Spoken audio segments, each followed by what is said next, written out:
పెద్దలు గౌరవనీయులు పవన్ కళ్యాణ్ గారిని మాట్లాడవలసిన కోరుతున్నాను.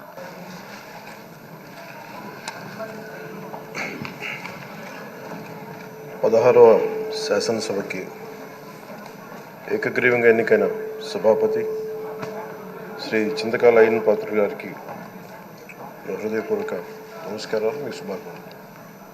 ఇది నేను మొదటిసారి అసెంబ్లీలోకి అడుగు పెట్టడం.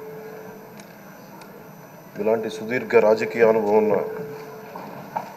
దాదాపు 7 సార్లు ఎమ్మెల్యేగాను, ఒకసారి పార్లమెంట్లో అడుగుపెట్టిన మీకు, Panchayati Raj, technical education, forest, R&B అనేక మంత్రిత్వ శాఖల్ని సమర్థవంతంగా నిర్వహించిన మీకు ఈ సభాధ్యక్షుడు, ఈ స్పీకర్ స్థానంలో కూర్చోవడం నాకు చాలా ఆనందంగా ఉంది.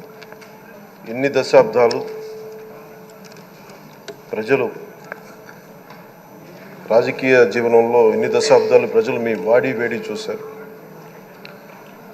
మీకు కోపం వస్తే ఋషికొండను చెక్కినట్టు ప్రత్యర్థులకి పదునైన ఉత్తరాంధ్ర యాసలో గుండు కొట్టేస్తారు.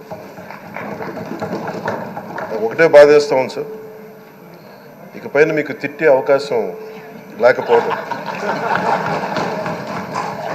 కానీ ఇక మీద సభలో ఎవరు తిడుతున్నా దాన్ని ఆఫ్ చేసే బాధ్యత మీ చేతిలోనే ఉంది. మీరే మైక్ ఆఫ్ చేయాలి. అంటే మా చిన్నప్పుడు నేను చూసేవాడు, ఒకసారి అల్లరి చేసే అబ్బాయిని క్లాస్ లీడర్ చేసేవాడు చిన్నప్పుడు మా స్కూల్లో. కానీ ఇన్నాళ్ళు ప్రజలు మీ వాడి వేడి పలుకులు, మీ ఘాటైన వాగ్దాటి చూశారు. ఈ రోజు నుంచి రాష్ట్ర ప్రజలు మీ హుందాతనం చూస్తారు. డిబేట్స్ వెనకాల దాక్కుని సంస్కారహీనమైన భాషల్ని, భావాలని రకరకాల మాధ్యాల్లో విరజిమ్ముతూ ఉంటారు.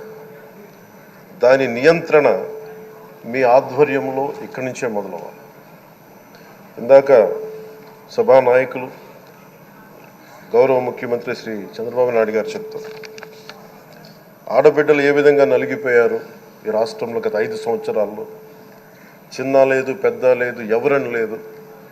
ఎవరన్నా సరే ఒక మాట మాట్లాడితే వాళ్ళు వ్యక్తిగతంగా దూషణ, సోషల్ మీడియాలో వాళ్ళని క్యారెక్టర్ అసాసినేట్ చేయటం, వాళ్ళు పెద్ద నాయకులు కావచ్చు, కార్యకర్తలు కావచ్చు, లేదా వాళ్ళకి ఎదురు తిరిగి ఒక ఒపీనియన్ చెప్పి ఎవరైనా సగటు మనిషి కూడా కావచ్చు, అది ఇక్కడితో ఈ రోజు నుంచి ఆగిపోవాలి అధ్యక్ష. అది మీ ఆధ్వర్యంలోనే మొదలవ్వాలి. గత ప్రభుత్వం తాలూకు సభ జరిగిన విధానం చూస్తే ఈ వ్యక్తిగత దూషణ ఇవన్నీ చాలా ఇబ్బంది పెట్టే ప్రజలు. ఈ రోజున వాళ్ళకి 11 సీట్లకు పరిమితం అయ్యారు, ఈరోజు లేరు. ధైర్యం లేదు వాళ్ళకి. విజయాన్ని తీసుకోగలిగారు కానీ ఓటమిని కూడా ధైర్యంగా కూర్చుకునే వాళ్ళకి స్థాయి లేదు. వాళ్ళకి పారిపోయారు ఇక్కడి నుంచి.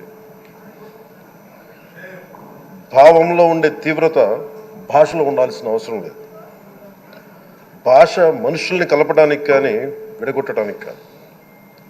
భాష విద్వేషం రేపడానికి కాదు, పరిష్కరించడానికి. ఎంత జటిలమైన సమస్య అయినా, భయంకర సమస్య అయినా చర్చల ద్వారా పరిష్కరించుకోవడానికి కానీ వివాదం సృష్టించడానికి కాదు. ఈ సభ ఉన్నది అందుకు. కానీ మనం చూసింది వాళ్ళ దగ్గర నుంచి బూతులతోటి, వ్యక్తిగత దోషులతోటి రాష్ట్ర పురోభివృద్ధిని ఆపేశారు. అలాంటి సభ కాకుండా ఇందాక మన పెద్దలు శ్రీ గౌరవ ముఖ్యమంత్రి చంద్రబాబు గారు చెప్పినట్టుగా ఇది భవిష్యత్తుకి ఇది ఒక ప్రమాణం అవ్వాలి.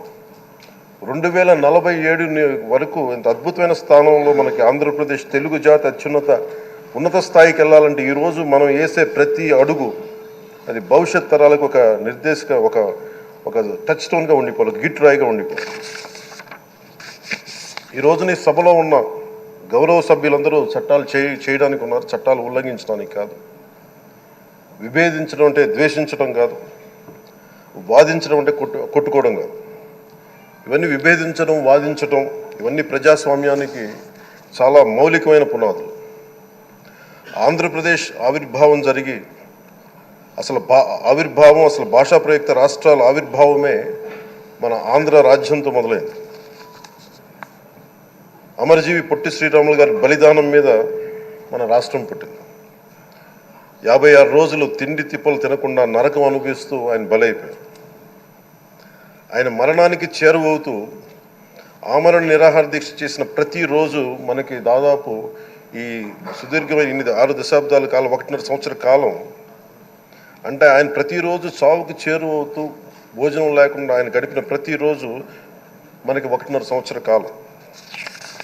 అలాంటి నేపథ్యంలో అలాంటి మహోన్నతుడు శ్రీ పొట్టి శ్రీరాములు గారి త్యాగాన్ని కనుక మనం ఈ సభలో ప్రజా సంక్షేమం కోసం మాత్రమే చర్చలు జరగాలి, వాదోపవాదాలు హద్దులు దాటకుండా ఉండాలి, వ్యక్తిగత దూషణకి తావివ్వకుండా ఉండాలి.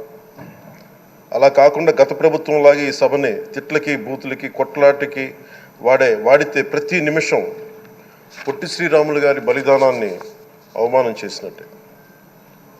ఒక గొప్పవాడు ఒక మహానుభావుడు బతికినప్పుడు మాత్రమే కాదు, చనిపోయిన తర్వాత కూడా కొన్ని తరాలు ఉపయోగపడతారని నిరూపిస్తారు.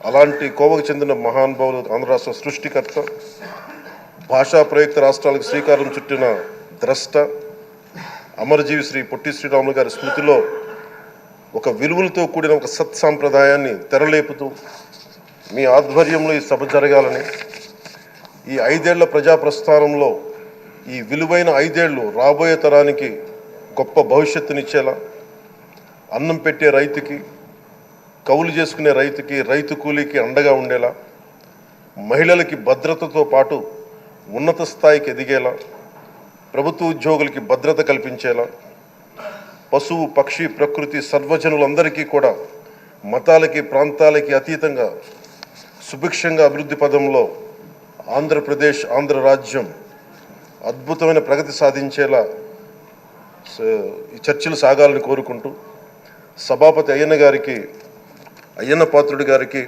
మీ ఆధ్వర్యంలో ఈ సభ ఒక సరికొత్త సాంప్రదాయానికి సత్సాంప్రదాయానికి ఇది తెరతీయాలని కోరుకుంటూ మీకు మరోమారు శుభాభినందనలు తెలియజేసుకుంటాను.